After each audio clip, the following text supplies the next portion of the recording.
So IS இந்த சண்முகம் இப்போ பார்க்க போகிற கதை வந்து பாட்டன் ராதா. இது வந்து நம்ம குரு சோமசுந்தரம் நடிச்சது. எனக்கு அதுக்காகவே படத்தை போய் பார்த்தேன். ஓகே, கதையை பொறுத்தவரை பார்த்தீங்கன்னா நம்ம ஆள் வந்து பயங்கரமான தண்ணி வண்டி.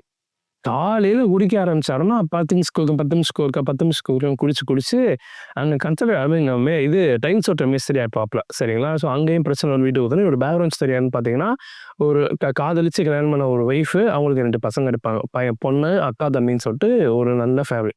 ஆனால் அவர் குடிச்சு விழுகிறனால ஒரு ஸ்டேஜுக்கு மேலே வேலை கொடுக்குறவனு போன வேண்டி விட்டு வீட்டு ஏரியா கிட்ட வந்து குடிச்சு சண்டை போடுவேன்னு சொல்லிட்டு பொண்டாட்டி தப்பா பேசுன்னு சொல்லிட்டு நம்ம பிரச்சனை போயிட்டு இருக்கோம்.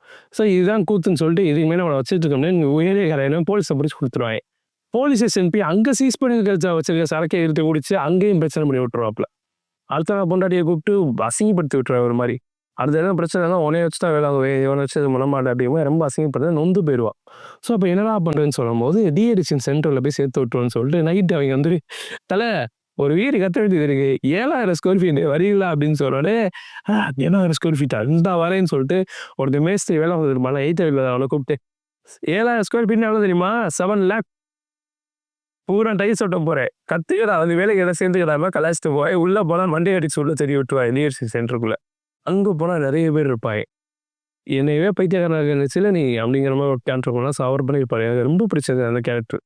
ஓனர் தானே, அவன் தானே ஒரு டிஎஸ்சியில் தான் இருந்தான். ஏதோ இங்கே இருந்து தனியாக கஷ்டப்படுறேன், நான் கூட சேர்ந்து ஒர்க் பண்ணிருக்கேன் அவனுக்காக அப்படின்னு ஒரு டேலே சூப்பராக இருக்கும். சரிங்களா? ஸோ வந்து இப்போ உள்ள போய் டிஎக்ஷன் சென்டர் சேர்த்து விட்டதுக்கப்புறம் அங்கே தலைவன் என்னெல்லாம் பண்ணான் அப்படிங்கிற மாதிரி ஒரு கூத்து போகும். ஸோ அதுக்கப்புறம் இங்கே இருக்கிறது ஒர்க் இல்லை அப்படின்னு சொல்லி அங்கே தப்பிச்சு போவார்.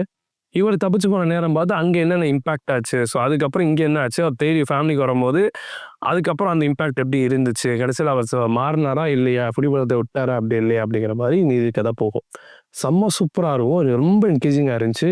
ஒரு நிமிஷம் கூட நீங்கள் பார்க்குறது வேஸ்ட் பண்ணாது. தேட்டருக்கு நீங்கள் கொடுக்குற ஒரு ரூபாய்க்கு இந்த படம் ஒர்த்து. நான் போன தேட்டரில் 140 தான் இருந்துச்சு இந்த படத்துக்கு டிக்கெட். ஸோ மிஸ் பண்ணாமல் போவேன். இதே மாதிரி நல்ல வீடு வந்து பார்க்குறேன். அது வரைக்கும் டாடா பாய். படம் உண்மையிலே செம்ம ஒர்த்து. மிஸ் பண்ணாமல் பாருங்கள்.